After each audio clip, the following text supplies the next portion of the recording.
Welcome everybody to episode 69 of Directly to You. We're not making jokes today because we're already a joke. Hi, Parker. I'm AJ. Hi. It's an incredibly serious day today. We celebrated July 4th yesterday, Yep. 2 days ago for you guys.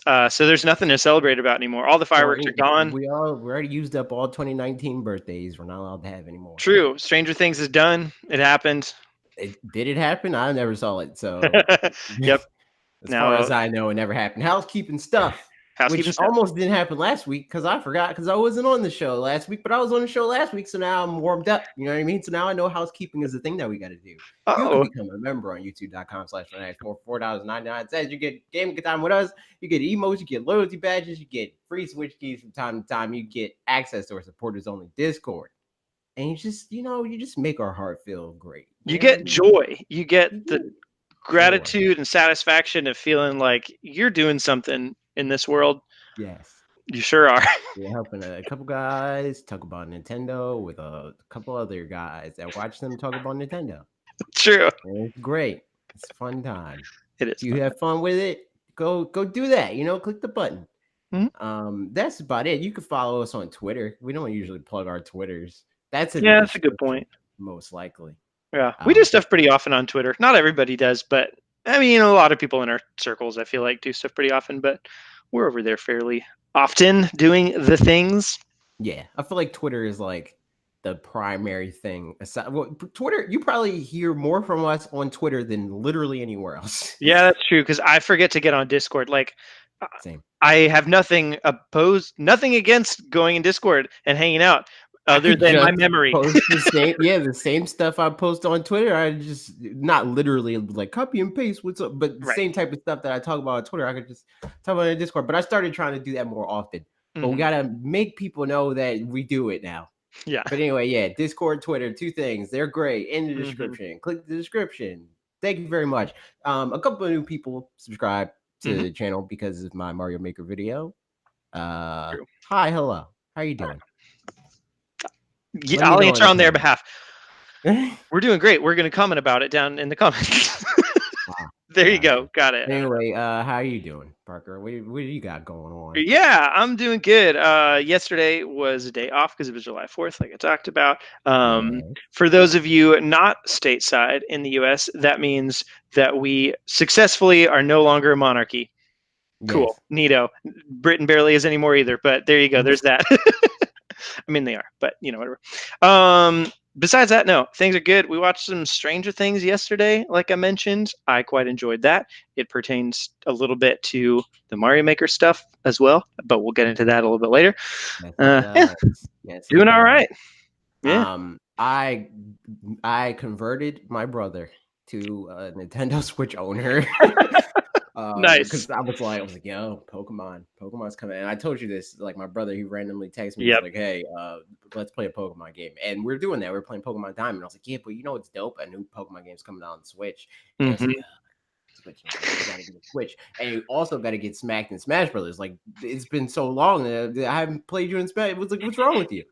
He's like, no, you're not gonna beat me in Smash Brothers.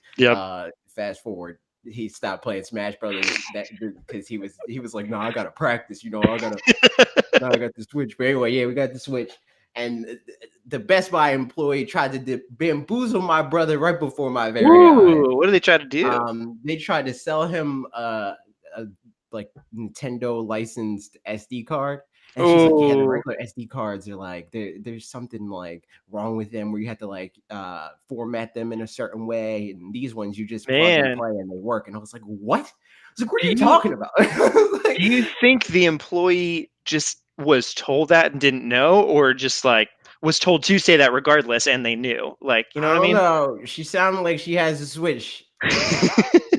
I think she was trying to bamboozle him to look good. A little bit of commish. Yeah. I mean, those things are expensive. Not just standard micro SD cards. They're getting real cheap. But the Nintendo branded ones, that's a pretty chunk of change. He bought a 256 gigabyte SD card. Yep. He bought a Switch. He bought Mario Kart. He bought Smash Brothers. He bought Nintendo Switch Online.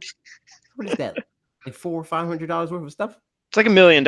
Yeah, it's like, you're crazy. Come on. And he bought a controller, a crappy controller that he has to take back, by the way, because it's garbage. It's Is it stupid. like a It's like a wired? wireless. It's like one of the GameCube. I think it was PDP. I have one, but I have the wired ones, and it Okay. takes AA batteries, which is why I say it's garbage. Yep. So yes, take that back. No, we don't do AA batteries in 2019. You're insane. Yeah. So yeah, that was a lot of my weekend, was just helping him with Mhm. that and playing Smash Brothers and Pokemon Diamonds. Nice. Um, Oh, man. but Yeah. apart from that, well, are you playing anything else before I I take it? mean, nope. Sure Okay. not. I'm just playing what we're already about to be Playing talking the about. thing. Playing the I thing that everybody's talking about. Inquiring minds want to know. You know Yeah, what I true. mean? That's right. We're playing Mario Maker and we're making Mario Maker. That's true. I have touched the playing side of it still very little. Not because it's not fun, but just because like I really enjoy the making side of it. Like Yeah. it's part of it is one of those like I have some ideas that I just want to get done, like want to get them out there before somebody else does them. So there's a little bit of that, but then otherwise like it's the interface was a little clunky right at first, like figuring out how to do stuff, but now like I feel like I've got a lot of it pretty well Oh yeah, down. you never played the first one. No, yeah, mm-mm. Oh yeah, So yeah. yeah, It's like a whole thing for you. You it's a didn't even play whole like thing. the garbage 3DS one. True, I did not. Yeah, no, been playing that. One thing I'll say, because I tried to make a music level. Um, Mm-hmm. I feel like just within this 1 week, we're going to have a lot of just different little Mario Maker stories. But one of those was that I tried to make a music level because I don't know, I tried to find in the last game, in Mario Maker 1, I just looked up like Mario Maker and like was looking for metal songs that I listened to or whatever, specifically like progressive metal kind of stuff. I was like, I wonder if anybody's done that. Like, that would be really cool because they're pretty technical and it would just be fun. I hadn't found any, so I decided I'm going to do Icarus Lives by Periphery, which is like a gent song, which is the genre technically, or And like you progressive seen metal. your tweet. That's the one. So I was like, yeah, I'm going to make this, and it'll be a little bit complicated because various things, but it'll work out. It'll be fine. So I posted on Twitter again. Follow us on Twitter. Posted on Twitter what I'd gotten. So like by the time that I gave up, I posted that because essentially like I'd gotten the intro guitar riff and then the like rest of the intro before it even gets to the verse. And by the time that ended, I was out of enemies to place on the screen. So I was like, I can't do this. Like, that's not gonna work. And so, I mean, it's just like it's like fairly technical. So there's just a lot of stuff going on. But then also like with it being metal and genty kind of stuff, it's supposed to have like pretty low guitar things, and there's just not an option for pitch shift or whatever. And so the music maker is really cool, but it's not quite as flexible as I thought it might be. Because like I'm used to making music with, I mean, I'm recording used to stuff, but then making also real music. yeah. Yeah. But I mean that's like a real thing where I feel like to some degree because I do work on music, I have a little bit of a standard of like I want it to be this fleshed out, and then when making the level, I could tell that if I was going to do it, like I could probably get it out there, but it would be very bare bones and Or kind like of give a jingle version, yeah, a snapshot of what this song is, like a bit of the chorus or something. yeah, something like that. And then even then, like I couldn't layer a whole lot of stuff. Like I'd like to have kind of chords going on, but you only have a certain amount of vertical space to work with. So like there wasn't a whole lot that I could do with it. And I was like, that kind of sucks. So all that to say, I gave that up. I put it on Twitter, but but yeah, I'm not gonna finish that one up. But it was fun in the meantime figuring out at least how the interface worked. So yeah, there's that. Rip, rip, and Rip, rip. indeed.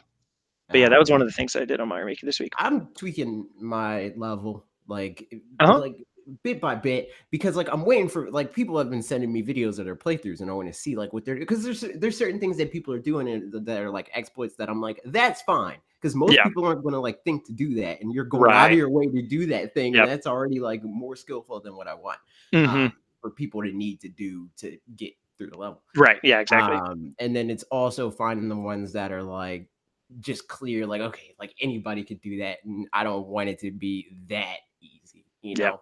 Because with my level, and we'll get to this when we talk about everybody else's levels, it's definitely not. I don't want you to feel frustrated. I want it to be a thing that you see, like, oh, I died here, and this is why I died, and I can get past this by doing this differently, rather than like, oh, it killed me. I tried to do the thing that I've been trying to do for the last 32 tries, and I just something went wrong. Yeah. I don't know what went wrong, but something went wrong. So I'm like trying to tweak it and keep that balance there, where it's like not like a cakewalk, but not like death and torture. Yeah. And as far as like finding cheese potential or whatever, which for anybody who doesn't know that term, that's like finding an exploit in a level, but it's called cheese because I don't know why, but it is. But as far as like finding cheese, I feel like there's a certain level, I mean, like you said, of things that are like, okay, that just breaks the level entirely, and other things where it's like, that's kind of a fun workaround that like is hard in its own right to do, but then like make the level shrine speed skipping stuff. Yeah, exactly. It's like those are super hard to do, but if you could do it, like, cool, like you deserve it. If you break it like that, you deserved it. Yeah, I think another like good example of that was I played a Striker XL's level, who's one of our followers and stuff. Speaking of that, I saw that too. I've been retweeting like viewers levels and stuff like that. Pretty much the like viewer levels and like people that like I am friends with in the like last thing he did a level, I retweeted his. Greg did a level, who's Bob's friend. He's not really well, it is. He's a Twitch streamer. I'm gonna make the executive decision and say he's a creator because he has a Twitch channel. Cool. Which is Kirk Fogg. Everybody go follow him and put hearts in his chat. I'm not mean to Greg like I'm we're not there yet. We're not at the point where I could be mean to him yet. Everything in due time. Yeah. A little bit more, we got to go to like at least one more convention, and then it will be there. You go. Yeah.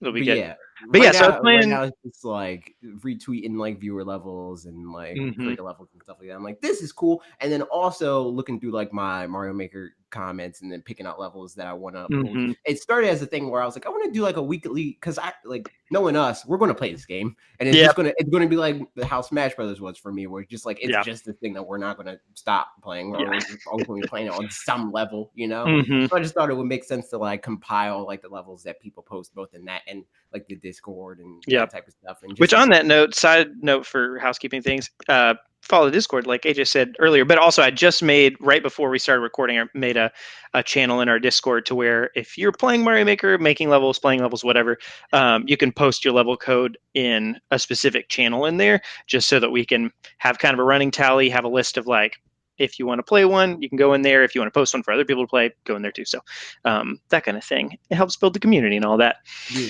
Yeah. But yeah, so I was playing Striker's level. And there was a spot where there was cheese that I found, but it was like enough of it was a hassle to do it, but it felt rewarding anyway, where it was like,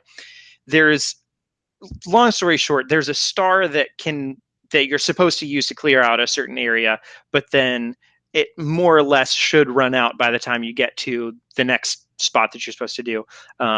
But then I like figured out a way to make it last just long enough to like get in there. So I had to like go back and do that a bunch of times. But it was one of those where it was like, it wasn't easy, but it was fun to do that. Because like it was fun to beat the next mini boss the way it was supposed to be done. But it's also just fun to like find loopholes that are also kind of challenging just in their own way. Because then it feels like you're making it your own. Again, like in Breath of the Wild, kind of where you're going around and doing some of that stuff and like imposing your own challenges on yourself. So good level, Striker. It was good. Yeah. So but yeah, your level. My level, yeah. Your level, man. So I liked a lot of this stuff in there. I was like, oh, that's a cool mechanic. But I feel like you didn't really introduce some of it. Where it's like towards the end, there's like this part where you gotta like climb up on a thing, you jump off on a thing, you gotta jump on the guy and then climb up and do that part. Yep. That part just kind of comes, and like the first time you do it and like do the jump off the vine, that's the first time you do that in the level. Yeah, and you just like you can die, and that's the type of stuff that I'm like, like I like and we'll get to that when the levels that somebody else did.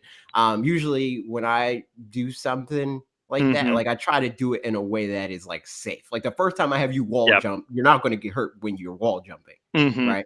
So it was like that sort of thing. And it was like other parts where like it felt like you were supposed to, like, I saw you play your level, and it Mm-hmm. was like completely different from how I, like, just initially looking at like the visual language of it all. Like, you just Yeah. jumped where I would climb on the vine, right? Right. And Yeah. climbing on the vine actively made the level harder, you know. And it Yeah. looks like that's what you're supposed to do. So it was like, Right. yeah, Yeah. Honestly, with that level, mostly it was one of those, like, there was a theme that I wanted to just get done before somebody else did it, which was the right. upside down theme. So Which if somebody, that was cool. I yeah, was like, oh, okay. and that was I've like my never main saw the thing. show ever, but I get it because the name.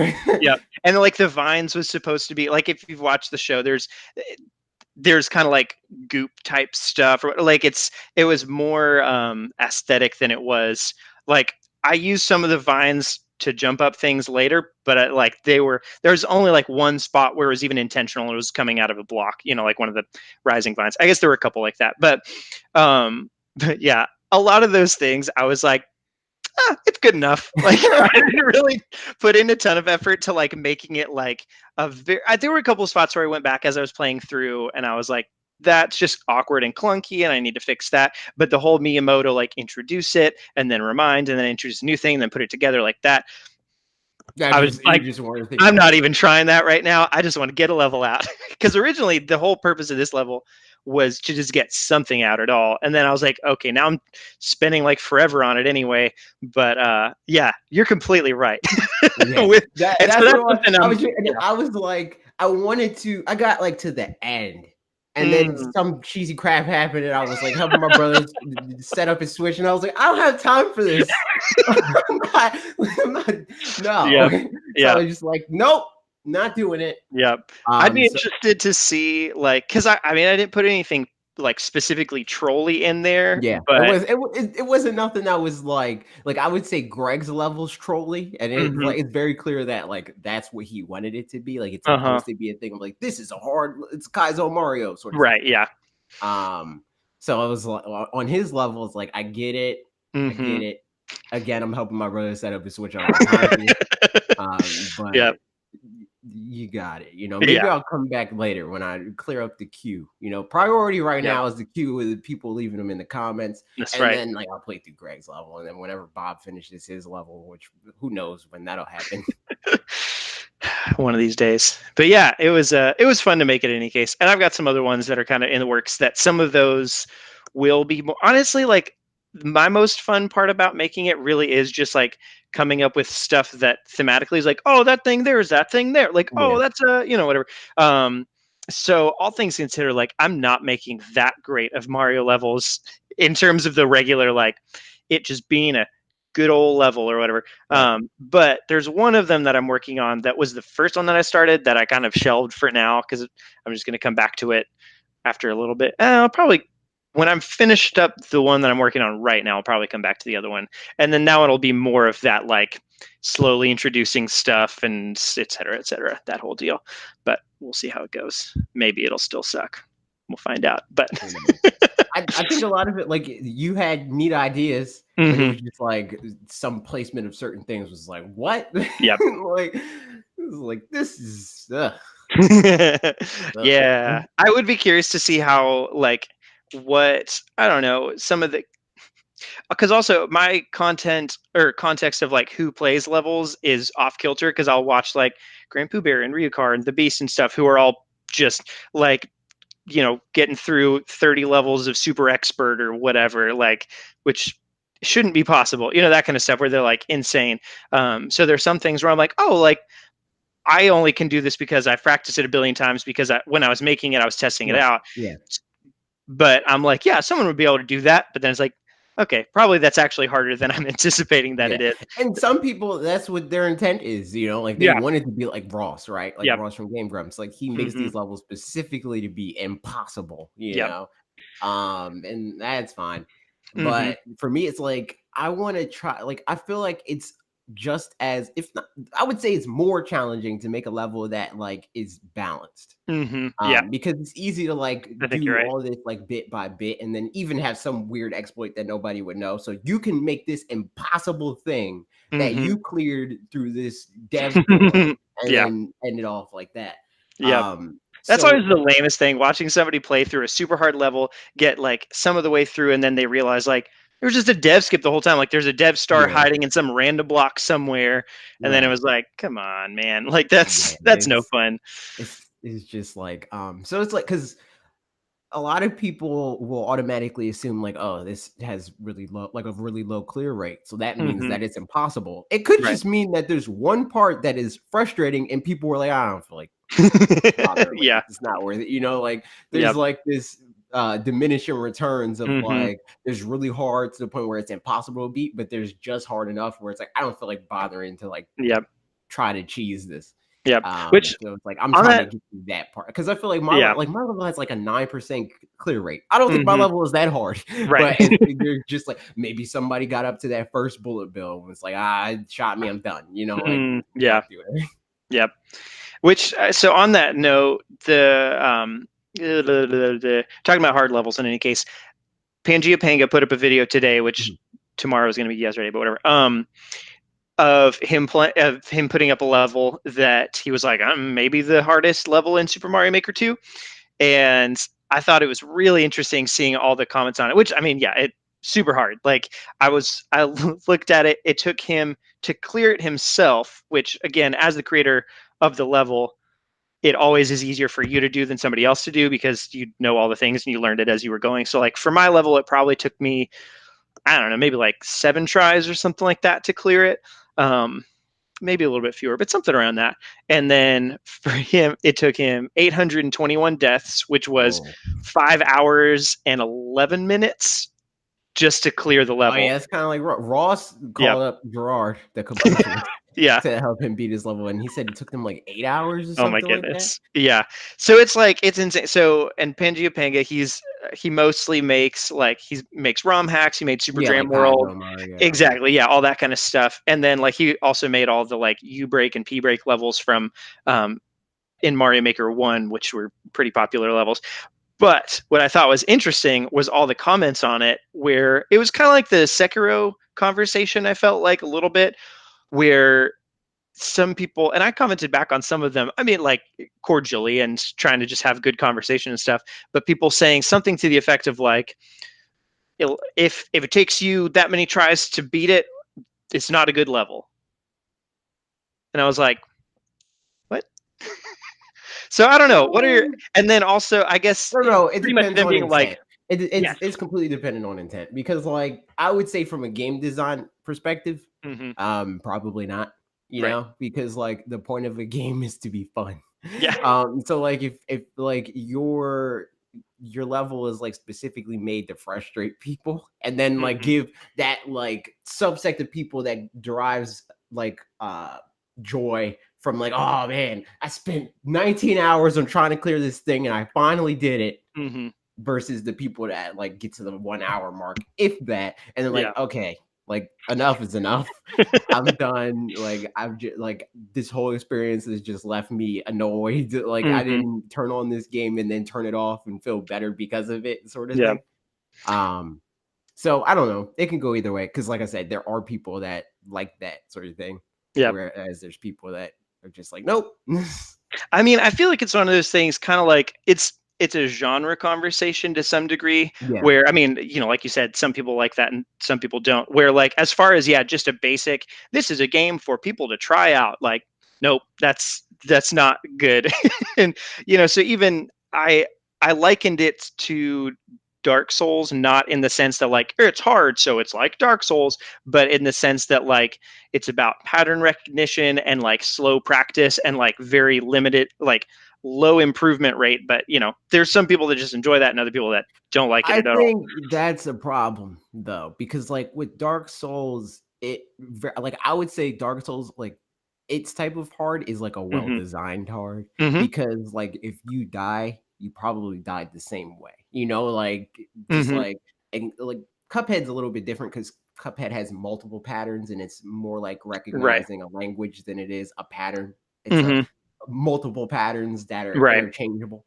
Hmm. So like with something like a Kaizo Mario story style Mario Maker level, Mm-hmm. A lot of times people will just throw stuff at you because they're like, "Oh, that's hard. This is a Mm-hmm. hard thing." It won't be like the Miyamoto style, like ramping up of a Mm-hmm. mechanic that's like, "Oh, and now I'm going to make this mechanic harder." It's Right. just throwing new mechanics at you. It's like, "Oh, Mm-hmm. yeah, you got past that last thing, but this Yeah. thing will really throw you," you know.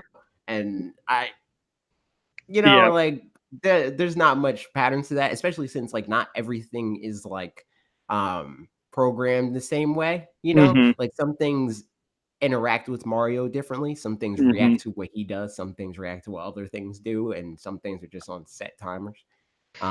So I think for me, the two main, again, I don't play any of these levels like Kaiser Mario levels, so I don't know from experience, just from watching them a bunch. But the two main components are like um, consistency of like, yeah, because I think if it's like here's just all the mechanics getting thrown at you in this one level, even like gameplay aside, that's just like not very interesting to be like, mhm. let's do all the mechanics because like yeah, I don't know. That's just it doesn't really leave any kind of theme element, to feel like, oh, that was you know, a There's piece with design there. or Somebody made this right. like meticulously. Like Mhm. it literally I feel like it's way easier to make an impossible level than it is to Mhm. make like one that is clearable but Yeah. not. And I think that's Because definitely like too. you have all the information, you'd be like, okay, Mario can do exactly this in this Yeah. area. This is what he's capable of. Mhm. I have the after image of his body to show it. And you just have to design around that template. Yep. Whereas everything else is like you gotta find like this scope of what is possible and try to Mhm. narrow it down enough, but not too much to the Yep. point where you're like strangling them into this very like specific what is possible for Mario to do. Mhm. I think I guess the second element then would be so like consistency of theme or whatever that kind of thing, but then the other one being flow. And the thing that made me think of was in playing guitar. I mean, we talked about music earlier, but like if I'm playing something really hard on guitar, which I don't play that much incredibly hard stuff, but there's people that I know that play way harder stuff than me. But whatever, playing something really hard on guitar, if it's like super choppy and awkward, like all over the place, I don't know, like or just atonal jazz kind of stuff, like some of that was like Yeah. that's just not fun for really anybody except for just the experimentation of like I know how to do it. But Mhm. if you're doing really difficult stuff, but it's also like cohesive and it like flows together and And it it's like feels deliberate. and It's it not yeah, exactly, and it feels good to do it. Like, I think that's the key difference with those. Because I saw somebody comment on it too. They were like, "I used to make levels like these back in the day, but then I realized they weren't even good at all, so I stopped." And think like probably when they were making levels like these, they probably were probably a sucky version of that anyway, where it's like, here's just all this stuff, like you have to do this and that and that. But if there's no like rhythm to it or whatever, where it doesn't feel like one thing flows into the next, Mhm. then that kind of is lame. And a lot of it is like setups and things as well in those kinds of levels, or at least in this, where you use an item over here and then you do something with it, and then like you have to go and it's going to fall down right at the right time for you to jump on it later, and that kind of Right. stuff where it's like cool design for sure, but Right, because I mean most of what it is there's just 2 different kinds of people that make levels like this, and I feel yeah, like the bulk of Mario Maker is people trying to make those levels, but poorly. They're yep, like, "Okay, absolutely. I'm gonna make this level that's impossible or whatever," but there's no, Hmm. like, good design to it. Like, I feel Yep. like Ross, again, Yep. is a key example of somebody that, like, makes really, really well-designed troll Yep. levels, for lack of a better term. Yeah. But they're designed well, like there's thought Hmm. behind why everything is doing the thing that it's doing, and Hmm. it's themed after something central, like that level where it's like you're a monster or whatever, where you have to kill Yoshi to clear it, and the one dude found out how to clear it without killing Yoshi. Uh-huh. That's fun. I haven't seen that level. That's neat though. Yeah, I don't know, I think it's an interesting conversation, but that's I'm just curious to see where it goes from there. Because when like John from Game Explain retweeted it, and I couldn't like I think his comment, he was just being funny about it, but people took it maybe as a little bit serious, where he was saying like, "Yep, that's what Miyamoto meant when he said well designed," or something along those lines. Where I'm not going to find it right now, but it was. Or maybe he said like, "Yep, classic Miyamoto style level," or something like Mm. that, and then people took it as if John was saying that it was a really bad level because of that. But I don't really think so. Maybe. I can't really tell his intent, but it was just funny. I don't think most people are definitely not trying to make Miyamoto style levels in this game. Right, yeah. Especially since like a lot of people feel like Nintendo isn't good at making games, like, weird, Yeah. like how people are like, oh, I can make a better Pokemon game than Game Freak can, Yeah. like that type of crap. Mm-hmm. So I don't know if they're like even trying to do it. It's literally just people being like, oh, I'm going to troll my friends. Because again, like most people that are making levels are not getting hundreds of plays and likes and comments and stuff like that on their like we saw just a couple in the comments of our video of people being like, nobody's playing my level, but I want feedback on it. So like that's just going to be the bulk of the people on this game. So and I played an expert run, and there was definitely a level in there that I was like, this one's just like classic troll level that's like, yeah, there's a way to beat it, but it's just really annoying to find it. And I was like, that's just lame, and it's not fun to play. And then there's other ones that are like actually fun to play. I mean, like the ones in our that we played from the comments, they were really fun to play. But yeah, actually, speaking of that, we've got a topic for this, but I feel like since we're already talking about the comments, we might as well talk about them and then get to our last topic on Mario Maker 2 after them. Is what I think. So that said, some of you guys commented on AJ's video and said the following things. Crackers said, I feel like my levels haven't been getting enough attention, and I worked really hard on them. I really think they're nicely designed and have cool concept. Cloud, and then his level's called Cloud Zero, and the code is CX0WW819G, and we'll put that in the description of the video so that you guys can go play it as well. And he has another level too, but I want to save it because like I'm taking like all the levels that are in the comments of that video. While it's possible, I don't know how many comments it's going to get. And like I said, do this similar thing where we talk about the levels and stuff like that. So I didn't want to like let like a lot of people double dip. I wanted to like spread it out and have people like talk about one person, one design for each one of the comments that we do. So for his level, that was the first one that I played, which is why it's the first one in here. Same. I wrote down notes. I didn't think to do this for your level. I should have. I did not write down any notes. I just played it. just brief notes of like, I thought this about this thing, like that sort of thing. So the Cloud Zero level, the first note I have is like secrets to discover is a huge plus. Right off the bat, he has like a secret that you can get to, and then it makes one part skippable. And then I think you get like a power up or something. And you also get like the 50 coin, which I don't know why people even put that there. Like, it's not really useful, I guess. Except for in the endless run. Yeah. I mean, it's one of those things. If you give them like 3 lives at the end anyway, or something along those lines, then yeah, at that point, the coins still would be useful because depending on where you end it, if you like have 91 coins at the end of a level, the next level will start with 91 coins. Okay. So then like that actually works out pretty well. But on the flip side, if you get the 3 lives for free anyway, and then get like, more than 100 coins to where you have 2 coins to start out with, then the next one you'll have like none left. So in any case, though, it is helpful in that because you can then gain levels back. So the next note I have is mechanics feel sporadic and lack purpose. There's like a couple of mechanics and like the end of the level specifically just kind of comes out of nowhere. Where he has like the seesaw on the rail, and that you don't see that anywhere else in the level. And there's like what is it, there's the hammer bro. And then there's like, what are the other enemies that he used on there? The hammer bro, and then like, was it a piranha plant? No. Piranha plants that spit fire out. Okay, actually. yeah. One of the one of the hammer bros you can cheese and kill him by being on the seesaw, and like it falls off and that whole thing. Nice. But for the most part, it's just like waiting. And then that's another part on here that I have. It kind of forces you to wait for the platform to come back. Versus saying like, here's the platform, like that you have to like I tried to do with like the hammer bro and my level, where it's like you can see this before you have to deal with it. That sort of thing. But in this case, it's just making you wait. Like there's no dangers inherently with jumping onto the platform. So there's no real reason to be like, this platform's here. Now wait for it to come back.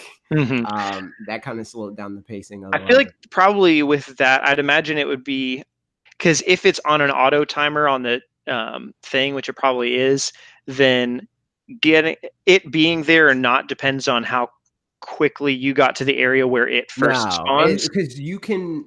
I think it's the next level that I'm doing. It might have been no, it's the level that I'm working on now. So you can decide, like it's on a timer, but you can decide where that timer starts. So if when you're coming onto the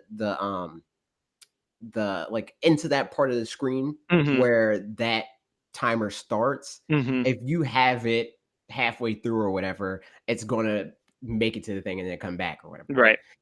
In this case, he just timed it wrong. If that was his intent to like have it be there and then like leave when you get there, because that's definitely a thing that's possible. It's on its way out by the time like it starts its timer, like it doesn't start its timer and come to you or start its timer and then leave from when you're on the screen. It's already leaving by the time you are. That was the thing I worked on for a while with which it was easier in this situation because I knew when you'd spawn into the screen no matter what. But with the Bowser fight, I don't know, maybe you didn't get to the Bowser fight in my level, but it's right at the end. There's a checkpoint for it, so then you don't have to. You can. Yeah, I was like right before the checkpoint. Yeah, man. That's why I stopped, because I was like near the checkpoint and I saw a checkpoint. I'm not doing this again. But in any case, I have the way that you have to kill Bowser. He's locked off, but there's a muncher that has to fall down and squish him pretty much. But there's there's coin blocks that are like block it off. So you have to hit 3 P switches, like one, and then wait for that one to finish, and then the next one, wait for that one to finish, and the next one, wait for that one to finish. So the muncher can fall down and land on Bowser and then kills him. You get a key and you can leave. But then getting the tracks at the right length and getting the P switches so that they didn't just all fall down at the beginning and then you just jump on all the P switches.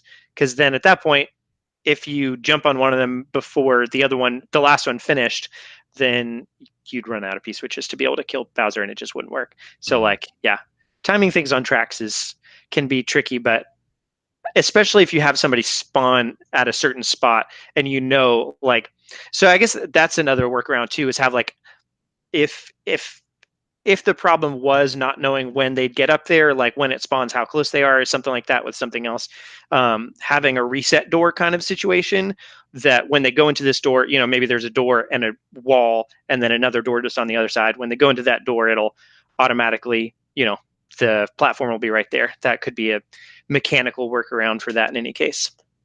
That's a thought. And then the other thing, what was like there's none of that whole thing that I was talking about where it's like, here's this mechanic and like this is how you do it in a safe environment and then let's go. It just throws you into stuff like that.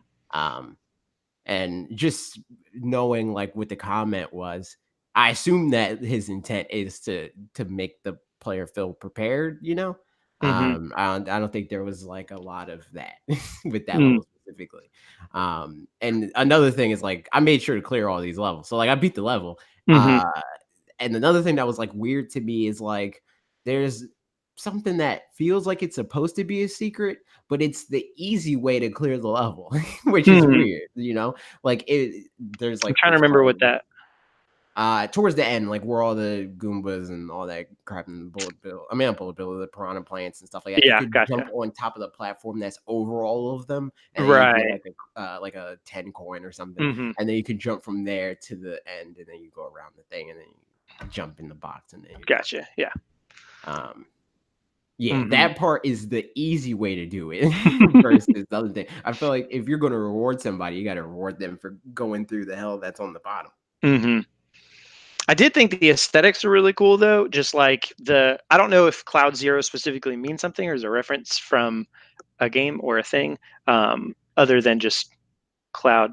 I don't know. But in any case, just aesthetically was really cool too. And yeah, I thought you did a good job there. And I mean, it was a fun level. Yeah, there were a Yeah. couple. This isn't so much a fault of the level as much as the item itself. Yes. The Yeah. spinny air ones, Right. those are just I just have to get They're used to them. real inconsistent They're with just a like little janky as it yeah. is right now. I saw a level that Rear Card played that was like the most annoying thing where like there were little platforms. I mean, it was made pretty well. And it was definitely like Kaizo kind of level or something, I guess, whatever.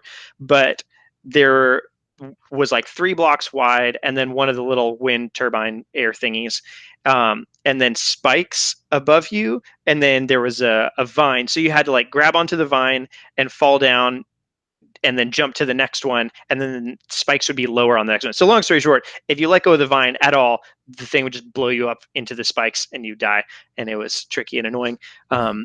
And yeah, those air things are just awkward. Yeah, they're not great. Mm-hmm. I was gonna use those, but I don't think I Yeah. want to now. I did like there was a secret room though too that like at some point there were the like houses or whatever with the Yeah. little those things, and then you go into the house and then it brings you into a little room and there's a coin or something in there, and I thought that was really fun. I'm Yeah, working on that one of was the those, one of biggest my plus levels for too. this level is the secret section because that was like Yeah. a thing that like I haven't even like tried to mess with is Mm-hmm. that core part of Mario that it Yep. is a lot of secrets, Yep. so like having that secret there, that was really cool. Yep. The rest of the stuff in like to be fair, like again, I cleared all these levels, so it's like on a base level, I think they're fine, like Mm-hmm. they're playable. It's just me voicing the stuff that sticks out specifically. Mm-hmm. Yeah. With the level when I was playing it, where it was like, this is a thing that I like or don't. Mm-hmm. Nice. But yeah, good stuff. But good job, Crackers. We're excited to play more levels of yours. Spilled Paints said, it's always nice to see a video that actually goes in depth about level design instead of just scratching the surface. It's very interesting seeing your thought process with your level creation, and I'd love to see a follow-up video on this topic. Also, if you're interested, try out my level Sizzle Snake Samba, and then YHP HY1BHF. Any feedback is highly appreciated. Keep up the great work, AJ. Smiley face. So like I wasn't completely sure what I was going to do with this video after the fact, like if I was going to end up doing another one or not. Mm-hmm. But I followed the idea because like I'm sure I could come up with more, especially with like how the format is, where it's like it's not really me. There's not content that I have to like look for, like I don't Right. have to Yeah. like be like, okay, what can I talk about here? It's literally just saying like, I made this level and here's how I made it. Yeah. And here's my thought process on that. So it's like completely dependent on what I take from what happened to me versus trying to like communicate like some recent Switch news story or communicate like how I think a Mm-hmm. game should be or something like that, right? Where the amount of content there is limited by what is meaningful in that specific thing. But here it's literally me just being like, hey, here's the story.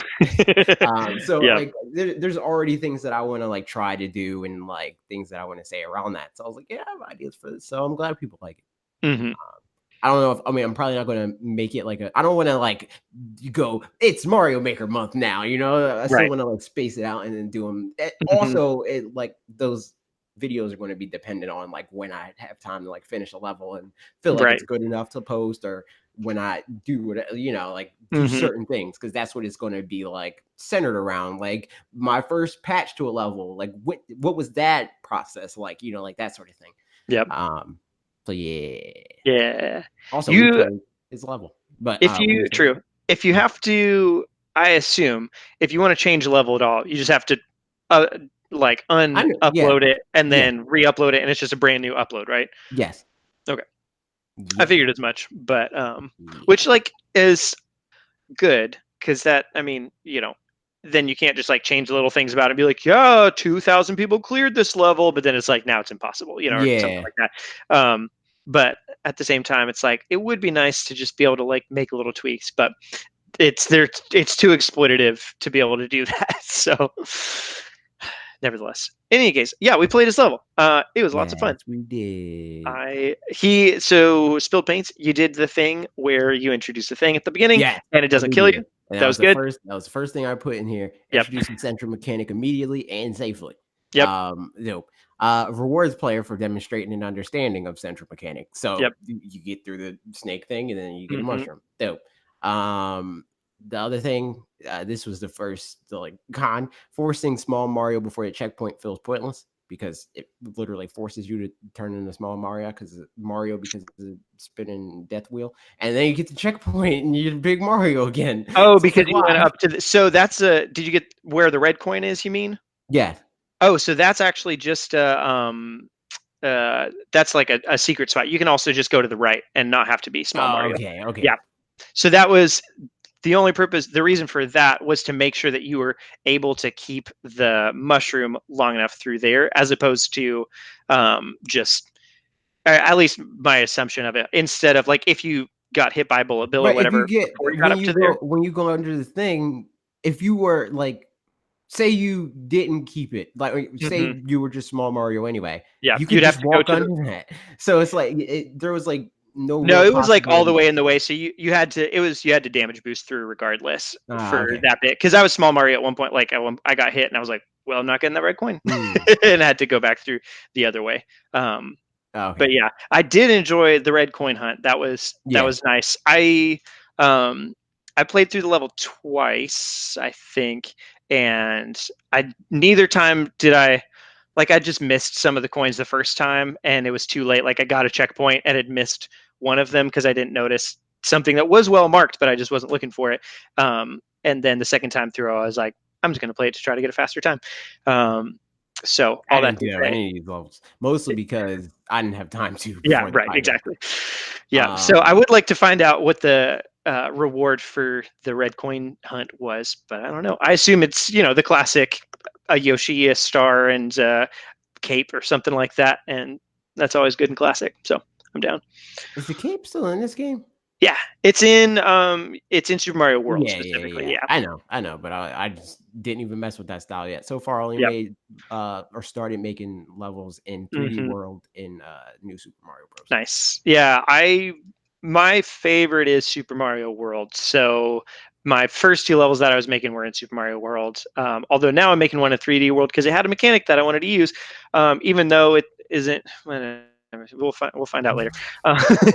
Uh, but yes, so that stuff. The other note that I have for Hmm. this, very generous with power ups. They're Yes. literally all over the place, Yep.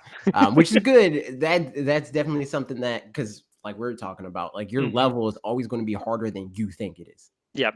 Always, like there's Yep. no way of escaping that. um, I I like the think. boss section or the fact that he did one.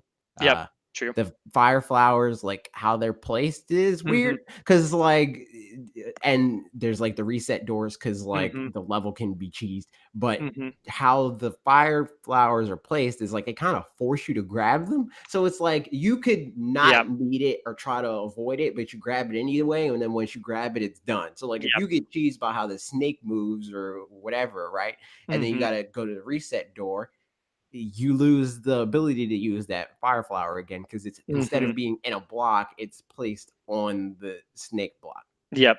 What might have been better. So yeah, I agree for sure because I specifically like after I died one time and had that happen where I had grabbed it all three times. I was like, okay, well this next time I like jumped right on the edge to make sure like that I don't even get the thing and then keep on going there. But maybe an easy workaround for that would be like I could see it being on the once you get up to the blue snake block, the faster one, having one there. I feel like that's a good amount of distance between the first one and that one. Or even Um, just place it somewhere that you don't have to go to grab it. So like you yeah, have to be a little bit out of your way and jump on top of a block. yeah. So I was gonna say like maybe at the beginning of the Almost double jump. climbing part there with the boss battle type thing, put in a pipe with a fire flower so that you can just That's grab true. one at the beginning and there'll just be one at the beginning if you want all the time. And then even if somebody falls down, they can just grab another one and get started back, depending on what you're wanting to do. But that I feel like might be a bit better everything because there were a lot of times, yeah, with the power ups where I felt a little bit like, okay, I just got a power up, haven't had to do anything super hard yet, and then I got another mushroom real fast, and then you go through a much harder section where It's like maybe I if could the use mushroom, that. yeah, Yeah. exactly, like if the mushroom had been timed just a little bit later, specifically, I'm thinking of the spot like right before you get to the the vertical section. So before you get to the second underworld Is that bit. the mushroom that's flying? Because there was like a Yeah. mushroom that was flying, and I was like, I don't need this.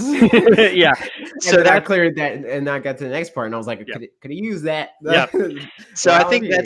that's a spot which I mean there might be an issue. I don't even know then where maybe the mushroom he put it as far to the right as possible, but it still got there by that time or something like that. I don't know how quickly they spawn. But yeah, that's just a thought, is just kind of spacing those out just slightly differently. But I thought the snake block part was like, it was used well within the context of the piranha plants and bullet bills and stuff, and it ramped up well. Um, there there was some point, I think, like at the beginning of the vertical section, where I felt a little bit like I don't really have anything to do for a little bit, like you're kind of just riding it for a second. Yeah.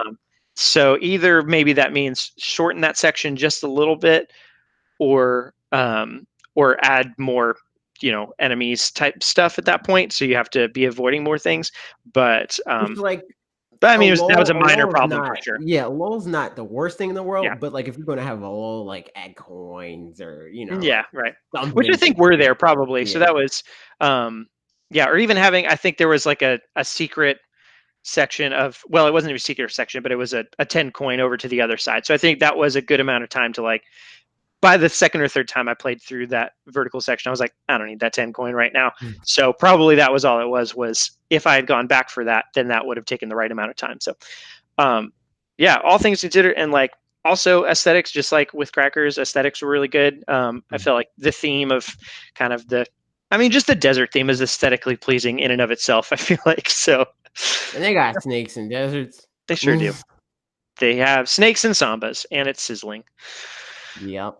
Indeed, good stuff. Bad Turtle Man with the level Mario's Nightmare auto. The code was HD1XRCCYF, and he says, I would really find it helpful if you would play my level, because me and my friends are doing a competition to see who can get the most plays by the end of the week. It's an auto level, but the challenge was that it has to be an auto. Okay, so he and his friends all made auto levels, I guess, is what I'm reading there, Yeah. and then whoever can get most plays by the end of the week. So, oh, I guess he put auto in the title because he wants people to know it's an auto level. But I was like, my instinct was like, did you make like a non-auto version of this? I think it's also just so that like people know going into it, like, don't even press any buttons. Yeah, Like, that's what no, I'm seriously, saying. don't press Yeah. any buttons. Yeah. Also, there's like the thumbnail that's like "Don't touch," which Yeah. I need to. That's another thing that I want to talk about in like a video, because I didn't even attempt to be like, okay, let me I like should make have. the Yeah. thumbnail appealing as a YouTuber. Like it wasn't even something I thought about was Yep. to make the thumbnail look good. So yeah, that was like a thing that specifically stuck out to me. I was like, oh wait, you can do that. Yep. So the note I had was pretty satisfying, as you would want an auto level to be, because like if it's not satisfying, then why did I even sit through that? Yeah. Right. I wish it was a little bit quicker though, because it's Mm. like kind of slow at certain points. And the fact that the auto level doesn't put you on the top of the flagpole, bummer. Good point. I wonder. Yeah. No. I wonder if you make it like if you jump right towards the end, if you could do that. But I think, You yeah, told me not to touch, I know so I you're not listened. wrong.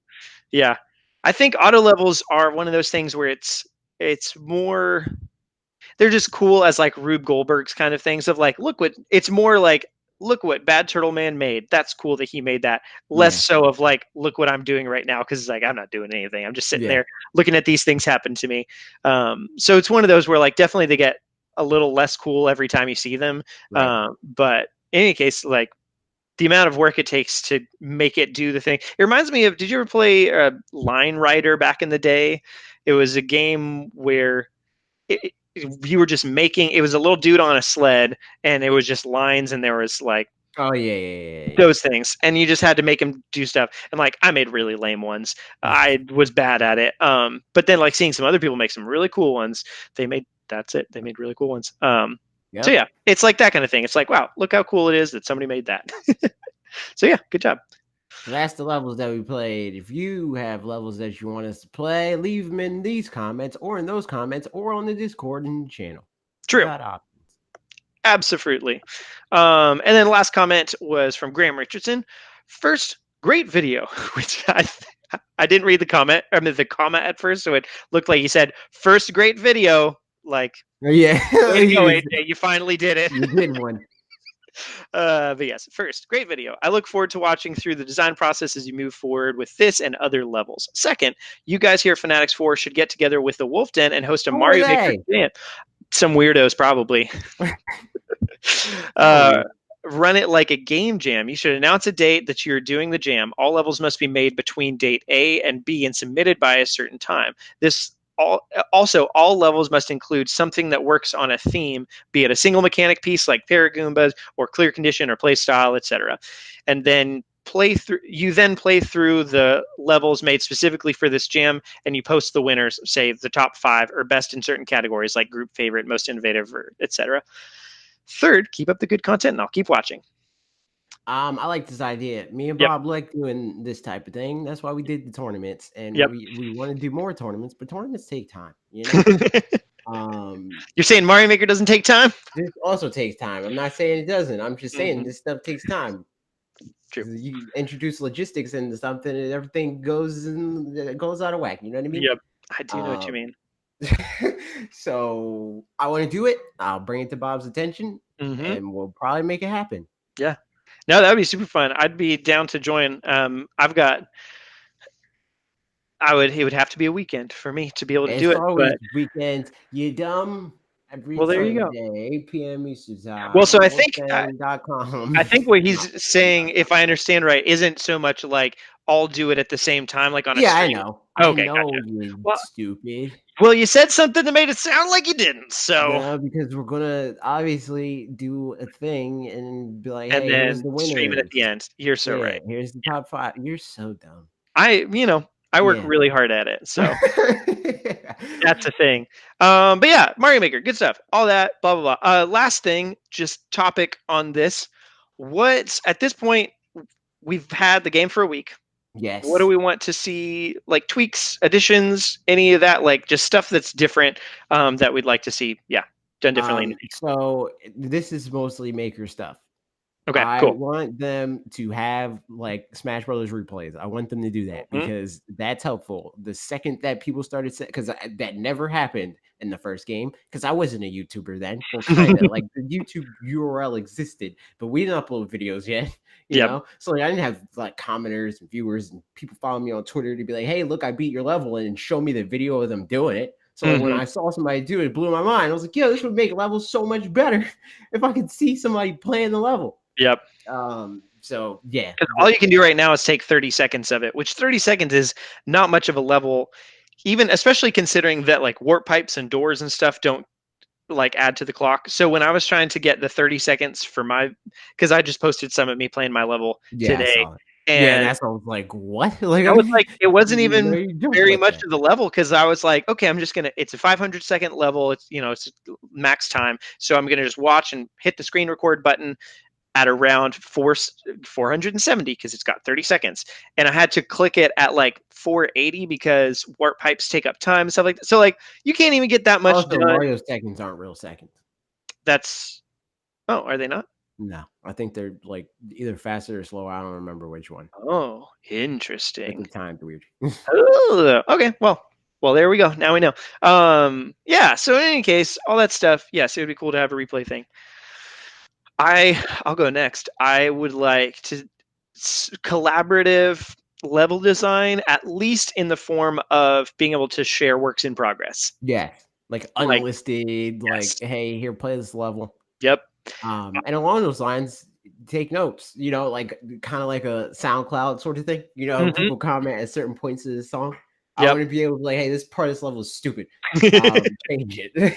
Because you can do that with actual comments, but like not until it's live.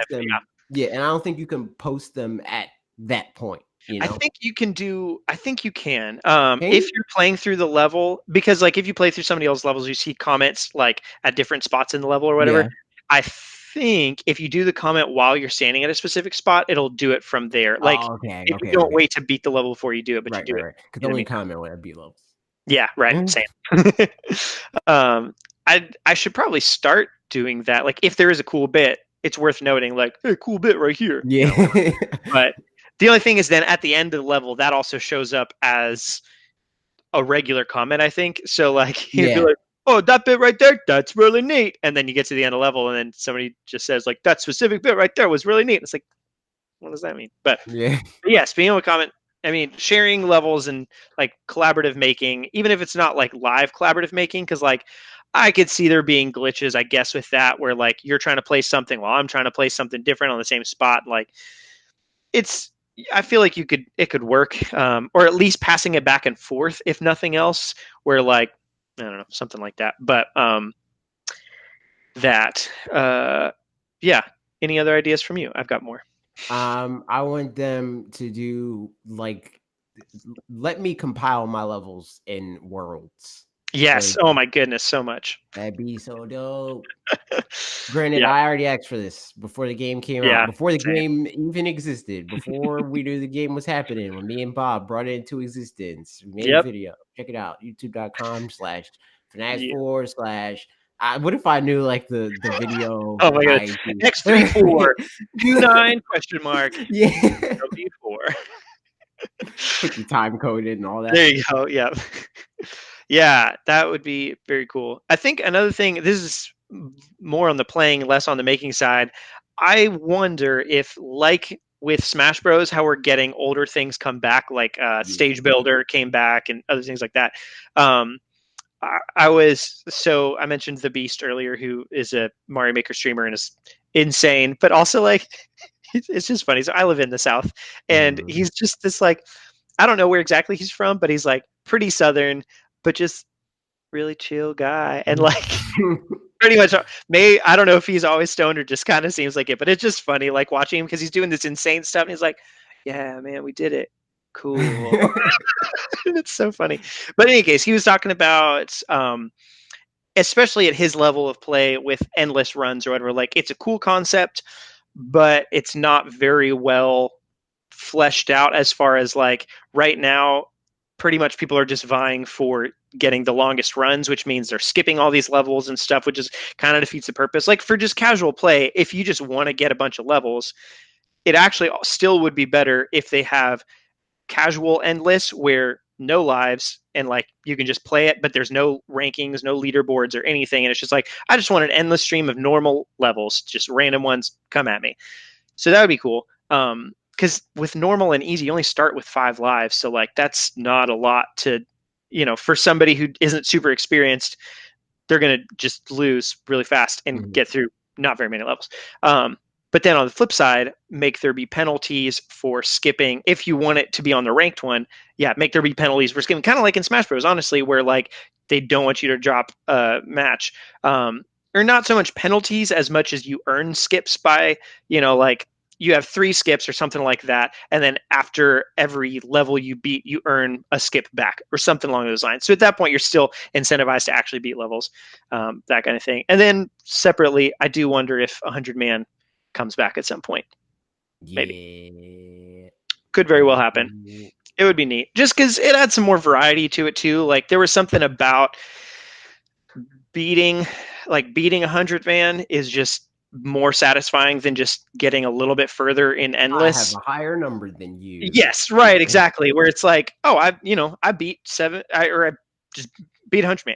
Like also, that's just like it's a thing that you can do, right? Yeah. Like with a number, you can't. It's not really as easy to just be like, I have a few minutes, I can play Mario, right? Try to get through this thing.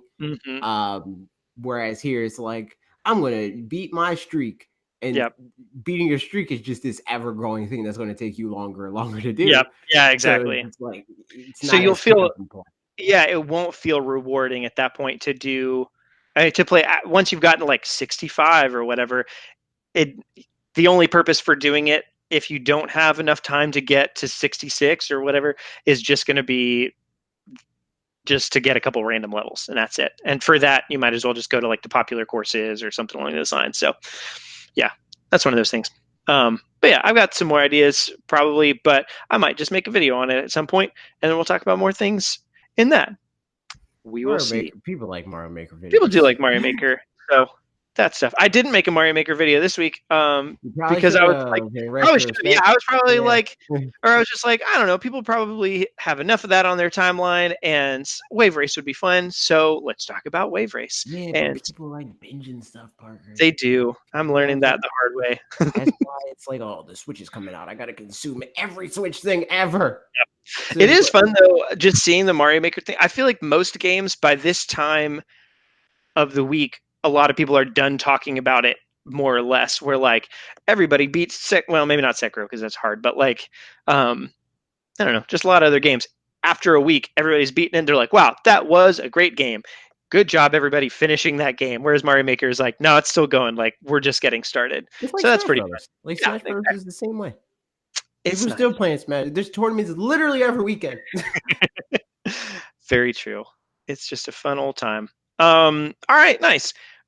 Speaking of, Bob lost in his tournament. He drowned in pools. He got beat. Yeah, that's what he was in Vegas for. Is that right? Rip, dude. Well, he went to Vegas just for a family vacation, okay, gotcha. but there was a tournament, and he was like, "I want to go to that," and get destroyed. Apparently, he said he tweeted how he lost. He said something about he played a Pokemon trainer, and then like he was like, "Oh, I feel comfortable with that matchup or some crap," but he lost anyway. So I'm disappointed. I feel like probably with Pokemon Trainer, even that might be one of the more versatile enemies to play against. He said, I played Captain Falcon. First set was a Pokemon trainer. I feel pretty comfortable with that matchup because of Ajax. Both games, I took his first stock easily, but after that, he read me like a book. Next, I played a Link, which was an even game the whole time. It was fun. Nice. Good stuff. Well, cool. Let's get into the news because that's fun. Mario Maker, we did it. Good job, everybody. Good job of talking. New news. There's not a whole ton of news right now just because of where we're at, just about. But there's a couple of things that are pretty interesting, nevertheless. One of these is, as of today, apparently Nintendo Switch Online surpasses 10 million accounts. Yep. So that's a thing. It was from the investors Q&A, which we talked a little bit about one of the questions from there last week. What's funny is like I think probably this was in the stuff from last week, but we just only pulled the one, and places are just reporting about them one at a time. So nevertheless, so here's just the quotes from it. So the question was asked to them, a Nintendo Switch Online subscription is very inexpensive, so the barrier to entry feels low. But on the other hand, the content of the service still feels rather weak. How will you enhance the service going forward? So that was asked to Nintendo at their investors briefing, and Furukawa said the following. The number of subscribers for Nintendo Switch Online has increased steadily since the service was launched last September, and it has now surpassed 10 million accounts. Nintendo Switch Online provides the users the ability to play Nintendo Switch games over the internet, both competitively and cooperatively. It also provides services such as Nintendo Entertainment System, Nintendo Switch Online, Save Data Cloud Backup, and smartphone application services such as online lobbies and voice chat. In addition, we provided Tetris 99 as a special offer to Nintendo Switch Online members this February, and then in May began selling Nintendo Switch game vouchers that'll allow users to purchase 2 Nintendo Switch download titles at a discount. We recognize that making the Nintendo Switch Online service attractive to users is extremely important, and will continue to make the content of the service even more appealing going forward. Yeah. He didn't tell us anything new besides the 10 million accounts. Nope. He's basically saying it exists in the way that it does, and it's doing fine. So whatever, you know. Yeah. I mean, I don't think anybody's under any delusions that they're not planning on improving it over time. Yeah, like it's gonna. I mean, I think a lot of people are, but I don't think that they people just have this preconceived notion of like Nintendo is going to exist in the way that they do in the online ecosystem forever. Yeah. And they're just like completely blind to the amount of time it took for like Sony to become competent. And by competent, I mean to the point where they don't have people getting hacked every other month. It took them many, many years to even get to that point, you know, like I'm just glad that Nintendo at least understands the internet enough that my credit card information doesn't get like that's a good point. leaked to the internet every other month. but like another part of it is like I think that being like an active part of the internet and being in like this echo chamber of like people that are like hyper aware of like all the technical achievements in Right. online gaming, Hmm. really changed my perspective on how much it matters. And buying, like going through the process of like my brother buying a Switch and being like, hey, you got to buy a Switch Online and that type of stuff. Uh-huh. I explained to him like what Switch Online was and what it offers and stuff like that. And he was like, that's only $20. Yep. I was like, yeah, does it have like the, like games of gold and like all that crap? And he's like, I don't use any of that. Like Yeah. I literally just pay for it so I can play online. Hmm. And No, I think that's entirely right. Like, the people that are like really into it are comparing and contrasting specifically or whatever, like blah, whatever. But like coworkers of mine, I've talked to them, and one of my friends was saying like, yeah, I got my son, we got our Switch and we got the Nintendo Switch Online stuff, and like now he can play He's been playing Dr. Mario a whole bunch and blah blah blah. And it's like that was it. That's all he cared about. He yeah, was Now he's got it online so that he can play some NES games. And that yeah, honestly, like that especially was my main reason for it at first. Now yeah. also Mario Maker, but Right. I feel that's like it. so many people just buy into even like Xbox Live and Hmm. PlayStation Plus for one specific aspect of it. Yep. Like for PlayStation, it's like, oh, or is it? No, it's PlayStation. PlayStation makes you pay for cloud saves, just like Nintendo does. Mm. Maybe that's why, like Yep. they're just like, I want the cloud saves, or I want to be able to play games online, or maybe they do want the games with gold. But very few people are like paying the $60 and only paying the $60 because it offers all of those things. Right. Most people are like, I want a thing, and I'm going to pay. I'm willing to pay for it. Yep. So I want to play. I want to play. In my brother's case, I want to play Smash Bros. Online and Hmm. it costs $20, so I'm going to pay $20. It's kind of like this is. I was thinking about this recently. When I go to like a fast food restaurant or whatever, and I get a combo, I don't like getting a water with a combo out of principle, because it's like this is a free thing, and like I shouldn't be paying the same amount for this water as I am for a soda or whatever, because a soda costs $2 or something. Yeah, And so it's the same kind of a thing, so then I'll want to get a water because it's healthier, but then at the same time, like, but I don't want to because then they're just taking that much of my money that they should be giving back to me. Blah blah blah, whatever. that's why So similar, you gotta get your drink without ice because it's already cold. true, You're just taking up exactly. real estate. Yep. So I think similarly, if someone's like, "What kind of analogy was that? That doesn't make any sense." I think if somebody's really like getting Xbox Live for games with gold and it's $60, but they're fine with it because it's got all this other stuff, but they don't use any of that other stuff. If if Xbox was like, we're actually going to take out everything else except for games with gold, then the person would still buy it but be mad about it, even Yeah, though they even though didn't they use don't it use at all. any of that It's stuff. one of those like, I'm getting a good deal, and we're just happy about it because we're getting a good deal, but it's not like it's really impacting us at all at the same time. Like, really, you're paying $60 for games with gold, or I'm Or paying what? Yeah, $20 for whatever NES thing games, you or really whatever. like. Yeah. So it's one of those things. Like, I get it for sure because I'm do the same thing, but it's kind of dumb at the same time. Yeah, I don't know. I feel Yep. like I'm like specifically with this, like I'm constantly like right in the middle of like feeling like I could have opinion on this. Yeah. Like, because like first I was like very much so on the side of like I don't care. It's $20, like $20 Yep. for the year, Yeah. $20 I for know. the year. Yep. I'd spend more sometimes on food that I didn't like. Like I just spent $20 on a pizza and it was terrible. And I'm not like splitting hairs about it or whatever, Yeah. right? So like on that end, I'm like, that sucks. And then on the like right when I was banging that drum of like it's not that big of a deal, it's $20, blah blah. It sounds like, hey, you want this? I almost told him no, because I don't want to be like I don't want to be like, yeah, it's only $20, and I didn't even pay the $20. Yeah. So it's I like, mean, you could still, if you were going to anyway, I think you can still have that opinion, but I get what you mean for sure. yeah, it just feels weird. So I had to buy it for somebody else. I was like, Yeah. I have to pay for it so I can talk about having to pay for it. Yep. Which now I you mean, mean you don't have to pay for it if you yeah, you have can get it. Amazon Prime. You go to Amazon.com, you link it with your Twitch, and then Hmm. whenever Twitch solves a problem, you see I made some progress, a little bit Oh, of I need to do progress. that for Ashley. That's what I need to do because so I've got Nintendo Switch Online, obviously, and Yeah, then we've got Amazon Prime. So I was like, I don't need the other one. Although, I mean, it's stacked, so like I could just go ahead and yeah, do that. But then also, at some point, whenever the Switch Mini comes out, we're probably going to get her a Switch, and she'll Yeah. have her own one and stuff. And then this And way then we I'm can. secretly going to make her a way better Smash Brothers player than you, and then it's just going to be a problem. You're never going to I'm know. down. Yeah, You're just never going to know, that's and fine. then she's going to be like, "Oh, I'm going to pick." Like she's going to pick like Joker or something. You're like, "You don't care about Joker," but he's like a top tier character. So I'm like, Yeah. "You got to pick the top tiers, Ashley. You got to pick the top tiers." And then she's just going to wreck you, and then you're just going to be like, "Oh man, What a life, man! Thanks for predicting the future. You told me about it though, so now I'm prepared. No, I'm but just gonna you're gonna forget." I'm gonna be side eyeing her all day. You good at Smash? You good at Smash? It's gonna be great. Okay, man. Any thoughts on the 10 million part of this? That there's 10 million of them? There's 30 million Switches and only 10 million. What?